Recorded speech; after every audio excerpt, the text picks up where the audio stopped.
मैं मां हूं, धरती मां। पूजा एक ऐसी भावना है जो उसी मन में जन्म लेती है जिसमें ईश्वर को पहचानने की शक्ति हो। पूजा ईश्वर को धन्यवाद देने का एक ऐसा ढंग है जिसे रीतियों, रूढ़ियों और आडंबरों में सीमित नहीं किया जा सकता। पूजा न बलपूर्वक करवाई जा सकती है, न बलपूर्वक रुकवाई जा सकती है। ये एक स्वैच्छिक क्रिया है। मुझे आश्चर्य हुआ कि देवराज पूजा के प्रदर्शन को इतना महत्व देते हैं कि उसके बंद करवाए जाने का आदेश ही सुनकर आप ऐसे बाहर हो गए और क्रोध में आकर उन्होंने एक ऐसा कार्य कर दिया जो देवत्व के अपमान के समान था। मुझे तो ऐसा लगा कि देवराज इंद्र और दैत्य गुरु शुक्राचार्य मानो एक ही सिक्के के दो पहलू हों। दोनों घृणा और बैर के धारे में बहकर आत्मविवेक खो बैठते हैं।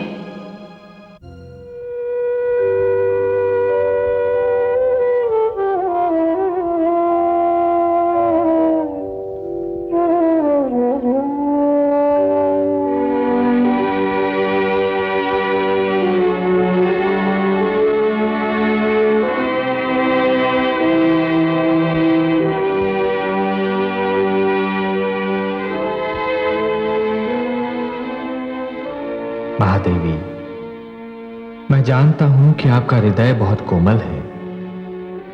किसी की भी पीड़ा आपको विवल कर देती है, उदास बना देती है। और यह तो आपके पौत्र और प्रपौत्र का प्रश्न था। पर अब किया भी क्या जा सकता है महादेवी?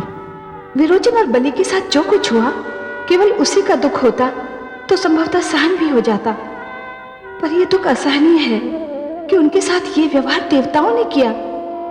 यदि देवता भी षड्यंत्र और छल कपट पर उतर आएंगे, दैत्यों और दानवों की तरह क्रूर, अत्याचारी और भावनाहीन हो जाएंगे, तो फिर संसार का क्या होगा?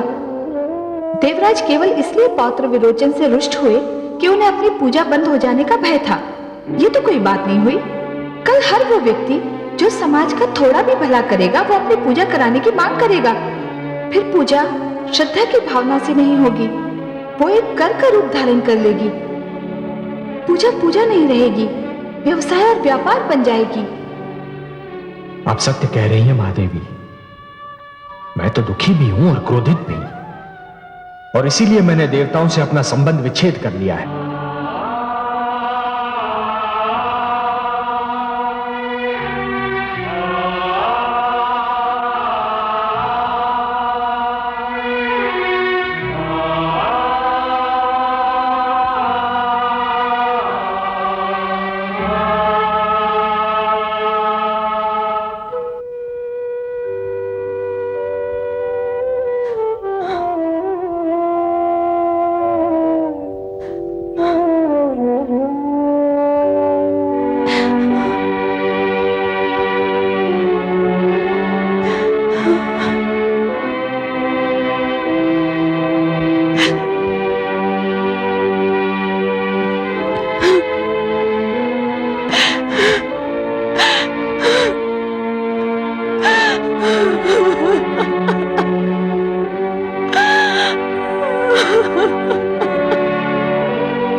ईश्वर, क्या संसार के सारे दुख तूने मेरे ही भाग्य में लिखे थे?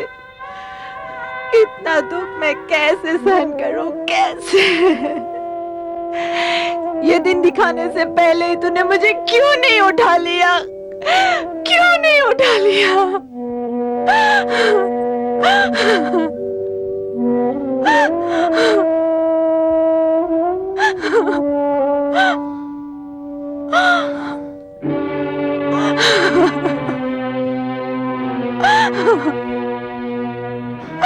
पुत्रवधू, धैर्य रखो। धीरज रखो पुत्रवधू। कैसे धीरज धरो ताया श्री, कैसे? एक ही दिन में मेरी मांग का सिंदूर मिट गया और मेरी आंखों का तारा भी छिन गया। हे आकाश, क्या कभी तेरी आंखों ने ऐसा निर्मम अत्याचार देखा था? हे धरती, क्या कभी तेरी छाती पर दुख का ऐसा पहाड़ टूटा था?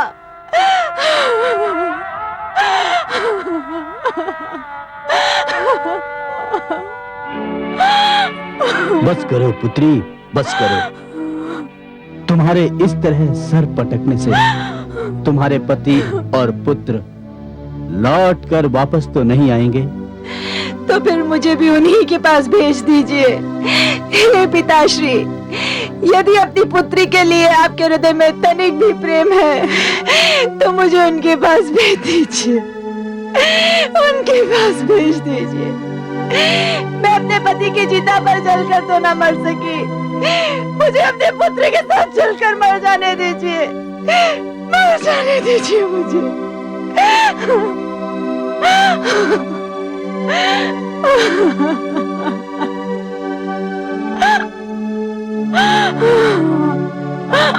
बस करो पुत्री, बस करो। तुम्हारे दुख ने तो धरती आकाश को हिला कर रख दिया। मैं शिष्य विरोचन को बचा नहीं सका, क्योंकि जो कुछ हुआ मेरी अनुपस्थिति में हुआ। मेरे पहुंचने पर यदि विरोचन का शव मेरे समक्ष होता तो मैं संजीवनी मंत्र से उसे जीवित कर देता, परंतु कायर इंद्र ने उसके शव को भी जला दिया।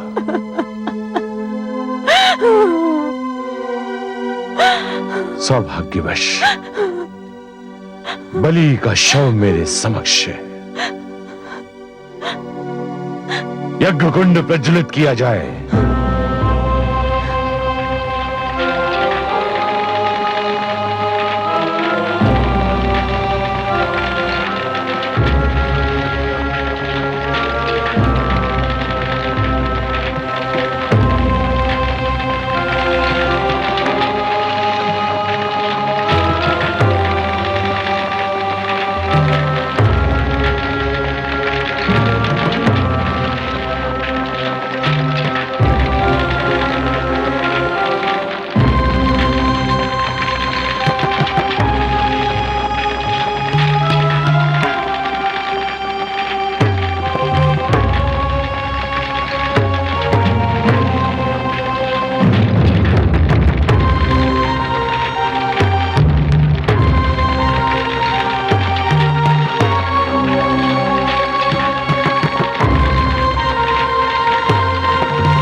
पुत्र,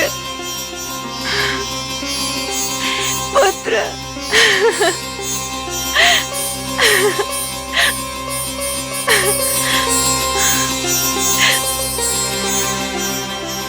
प्रणाम गुरुदेव। गुरुदेव, ये जीवन आप ही का है। आप मुझसे जो चाहे मांग लीजिए। मेरा ये जीवन भी। ये जीवन मांगना होता तो मैं तुम्हें देता ही क्यों? ये जीवन मैंने तुम्हें इसलिए दिया है कि मैं तुमसे कुछ और मांग सकूं। आदेश दीजिए गुरुदेव, आप मुझसे क्या चाहते हैं? देना ही चाहते हो तो देवराज इंद्र का मुकुट लाकर मेरे चरणों में धर दो।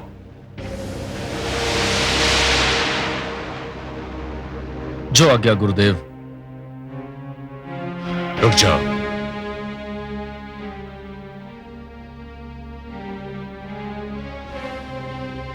पहले मैं तुम्हें इतना शक्तिशाली बना दूं कि तुम विजेता विश्व विजेता बन जाओ।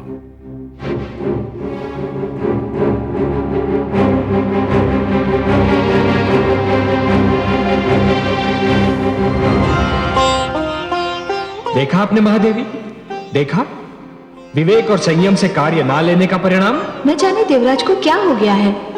अच्छी भली शांति छाई हुई थी तो उन्होंने पौत्र विरोचन की हत्या कर दी, वो भी धोखे से। अब बलि उनका शत्रु हो गया है। पुत्र प्रहलाद ने जो शांति का वातावरण बनाया था उसे देवराज ने समाप्त कर दिया। पुत्र प्रहलाद ने जो देवताओं से संधि की थी वो भी टूट गई। हे कमल नयन, अब मुझे चिंता हो रही है। चिंता का विषय यह नहीं है महादेवी कि जो हुआ वो बुरा हुआ। चिंता का विषय तो यह है कि आगे जो होगा वो भी भला नहीं होगा। हे कमल नयन, क्या होने वाला है? महादेवी, दो पक्षों में संधि का टूटना एक श्रृंखला के टूटने के समान होता है। एक कड़ी टूट जाती है तो कड़ी पर कड़ी टूटने लगती है। महादेवी, मोती जिस डोर में पिरोए हुए होते हैं, यदि वो डोर ही टूट जाए तो सारे के सारे मोती भूमि पर बिखर जाते हैं। और इन बिखरे हुए मोतियों को दोबारा समेटना और फिर से उसी डोर में पिरोना यह सरल कार्य नहीं होता महादेवी।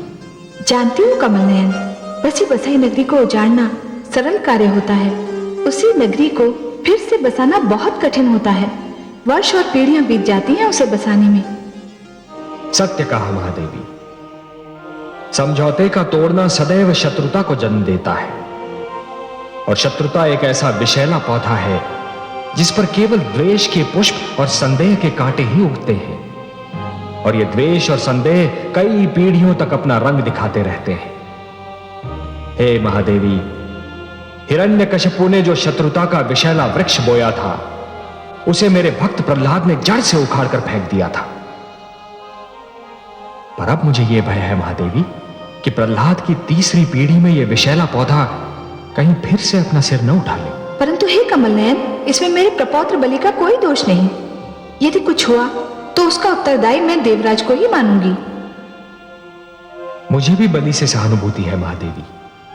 निस्संदेह उस पर अत्याचार हुआ है, पर महादेवी यही तो परीक्षा के क्षण होते हैं। इन्हीं क्षणों में यह सिद्ध होता है कि कौन अपना विवेक और संयम खो देता है और कौन खो नहीं देता।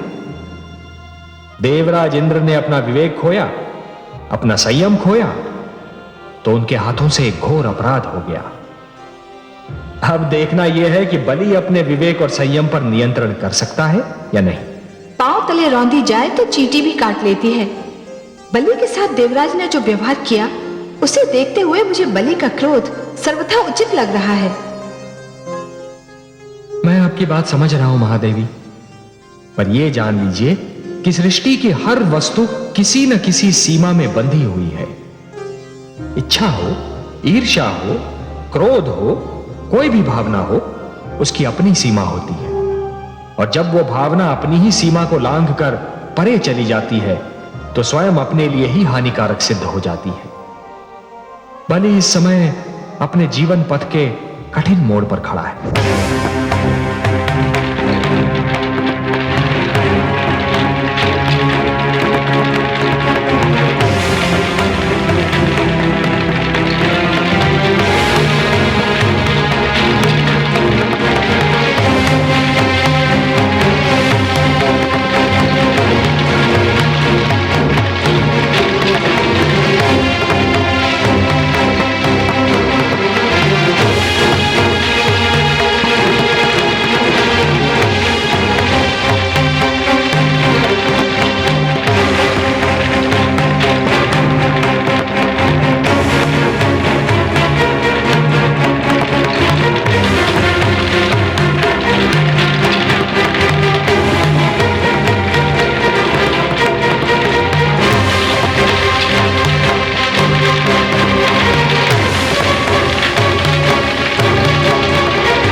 ये रथ मैं तुम्हें भेंट कर रहा हूं शिष्य। संसार में ऐसा दूसरा रथ कहीं नहीं है। वो कौन सा अस्त्र है जो इसमें नहीं है?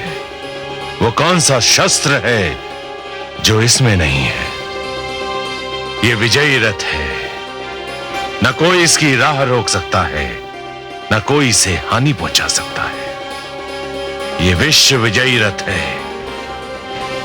त्रिलोक विजयी रथ। अपने अभियान पर तुम इसी रथ पर सवार होकर निकलोगे। विजय श्री तुम्हारी प्रतीक्षा में सांस थामे खड़ी है। गुरुदेव,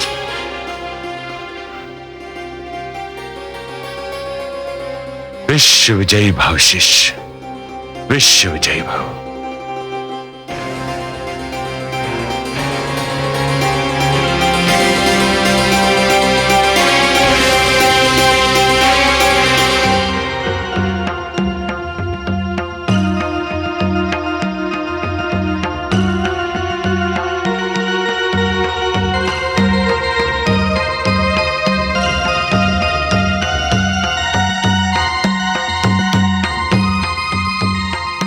प्रणाम माताश्री।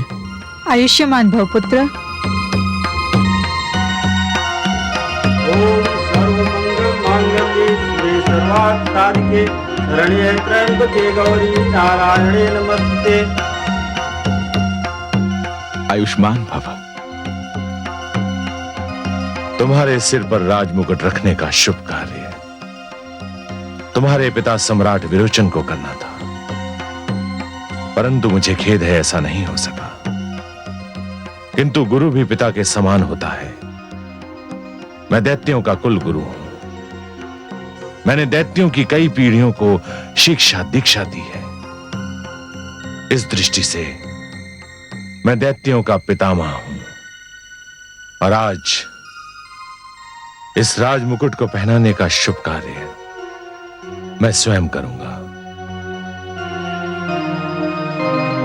ओम रत्ने कल्पितमासनं मिमजले स्नानं च दिव्याम्बरां नानारत्न विभूषितां मृगवदा मोदाङ्कितं चन्दनं जाति चम्पकबिल्वपत्र चतितं पुष्पं च धूपं तथा दीपं देवदयानिधे वसुपते अल्कल्पितं गृणां सौवर्णे मणिकण्डितरत्नचित्ते पात्रे दुतं पायसं स्वम्।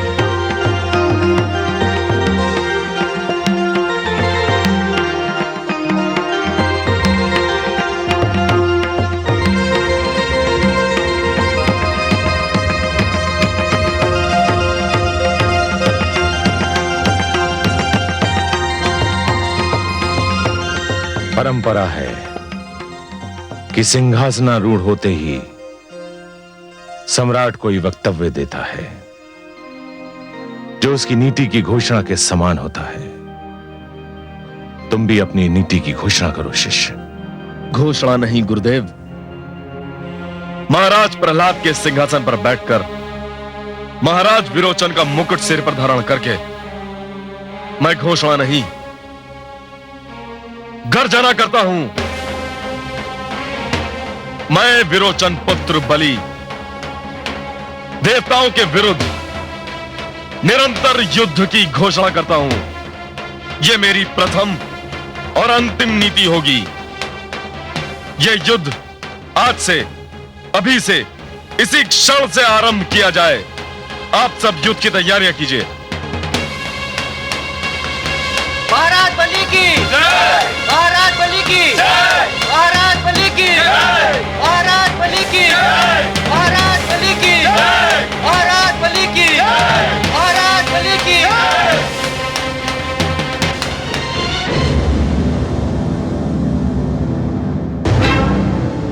आक्रमण!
देवराज, देवराज!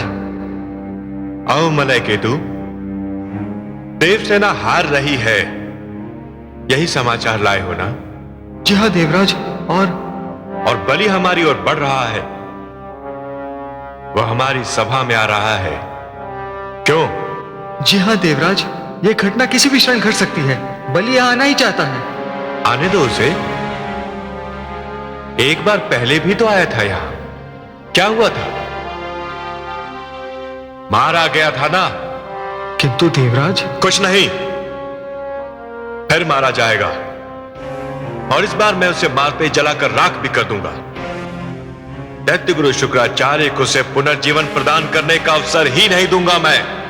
क्षमा करे देवराज, किंतु आप त्रिलोकीनाथ भगवान श्री विष्णु के क्रोध को भूले जा रहे हैं। कितने रुष्ट थे वो जब हमने पहली बार बलि का वध किया था।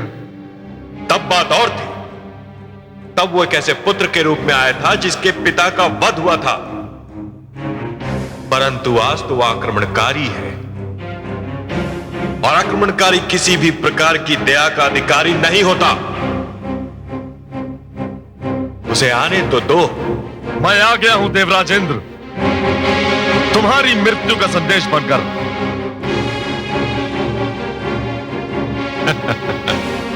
मृत्यु का संदेश? तुम कुछ भूल रहे हो दुस्साहसी बालक। मैं कुछ नहीं भूला हूं इंद्र। मैं जानता हूं कि तुम देवगण अमृत पान कर चुके हो, अमर हो चुके हो, मर नहीं सकते हो। यही कहना चाहते हो ना तुम? जानते हो तो ऐसी मूर्खता की बातें क्यों कर रहे हो? जो अमर हैं, जो मर नहीं सकते, उनकी मृत्यु का संदेश कौन बन सकता है? जानता हूं देवराजेंद्र, भली भांति जानता हूं कि ना तुम मर सकते हो और ना ही कोई तुम्हें मार सकता है। परंतु कायरों के कायर इंद्र, मैं तुम्हें और तुम्हारे इन दासों को, जिन्हें सब चाव से देवता कहते हैं, जानते हो कहां पहुंचाऊंगा? हाँ हाँ बताओ, बताओ ना, कहां पहुंचा सकते हो तुम? वहां देवराजेंद्र जहां तुम्हें तुम्हारा जीवन नरक के समान लगेगा। उस स्थिति में जहां तुम मरना चाहोगे, किंतु तुम्हें मृत्यु नहीं आएगी, क्योंकि तुम अमर हो ना। देवराजेंद्र, तुम ये सोच सोच कर पछताओगे कि तुमने अमृतपान क्यों किया। रुक जाओ बलि, सावधान। सावधान इंद्र।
सेनापति, यह मुकुट संभाल कर रख लीजिए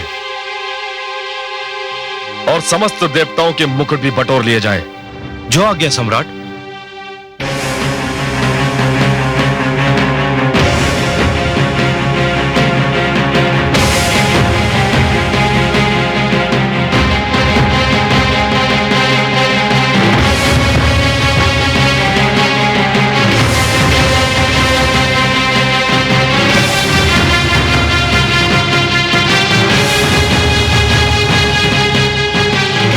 इन बंदियों के लिए क्या आदेश है? इन्हें कारागार में डाल दिया जाए? नहीं,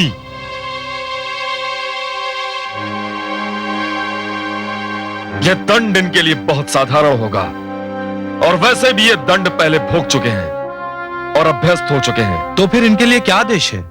इन्हें देवलोक से निकालकर भटकने के लिए छोड़ दिया जाए। अब ये देवलोक में नहीं रहेंगे और पाताल लोक में यूं भी इनके लिए कोई स्थान नहीं है। परंतु सम्राट, मानव लोक में तो वहां भी एक घोषणा कर दो कि देवराज इंद्र के समस्त साथी हमारे शत्रु हैं और जो भी हमारे शत्रुओं को आश्रय देगा वो बिना कुछ कहे हमसे अपनी शत्रुता की घोषणा करेगा। हमारे हृदय में अपने शत्रुओं के लिए कोई स्थान नहीं है और ना ही हमारे मन में उनके लिए कभी करुणा जागेगी। और यह भी घोषणा कर दो कि मैं अपने शत्रु के मित्र को भी अपना शत्रु ही मानूंगा, भले ही वो कोई भी हो, कहीं भी हो। ले जाओ इन्हें।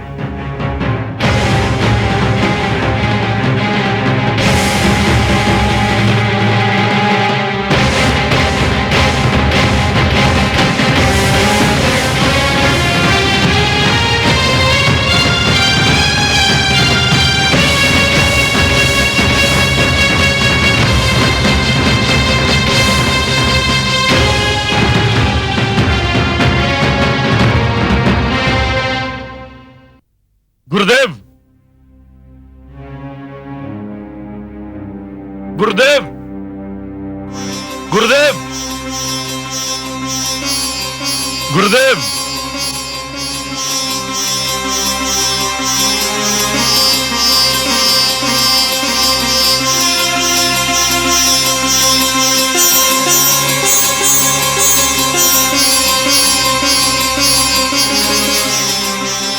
गुरुदेव, मेरे दूसरे जीवन के स्वामी, अपने सेवक की ओर से देवराज इंद्र का मुकुट, यह तुच्छ भेंट स्वीकार कीजिए।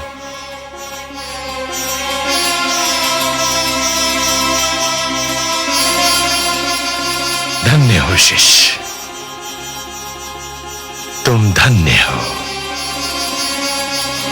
गुरुदेव, आपने केवल मुझसे देवराज इंद्र के मुकुट की मांग की थी, परंतु मैं आपके चरणों में समस्त देवताओं के मुकुट अर्पित करता हूं।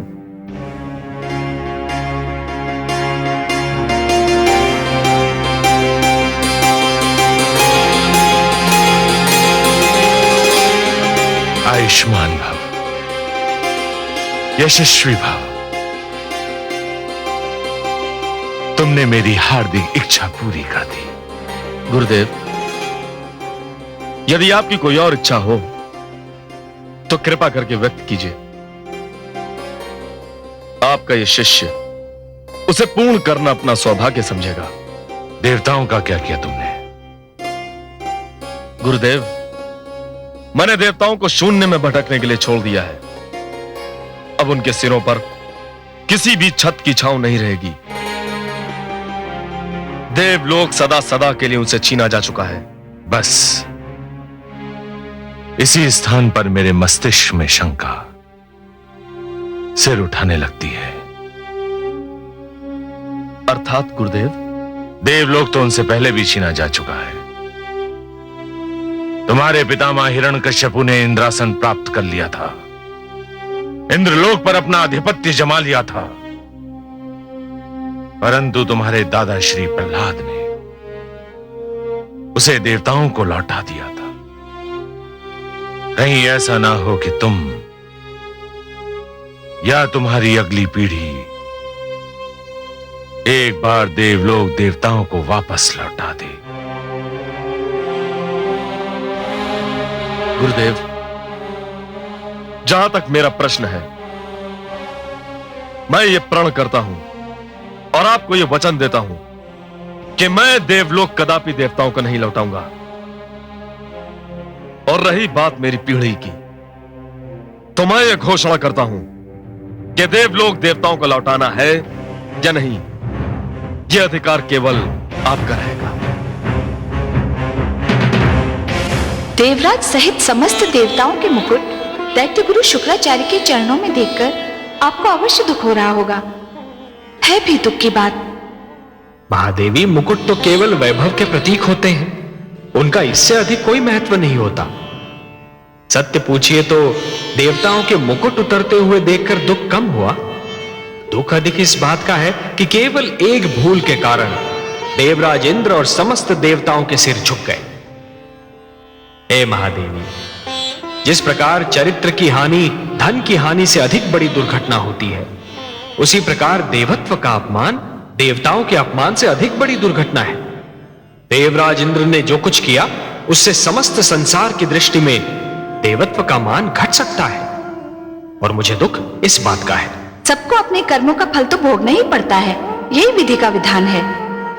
सत्य पूछिए तो देवराज के पतन का दुख किसी को भी नहीं होगा। पर मैं तो माता हूं, इसलिए हर माता के दुख से व्याकुल हो जाती हूं। कहीं आपका संकेत देवमाता अदिति की ओर तो नहीं? आप जान गए कमल नयन। हाँ, यही बात है। मैं जानती हूं कि अपने पुत्रों की यह दुर्दशा देखकर देव माता अदिति व्याकुल हो उठेंगी। पुत्रों का दुख सबसे सहन हो सकता है, परंतु माता से नहीं। अदिति की व्याकुलता का विचार ही मुझे व्याकुल कर रहा है।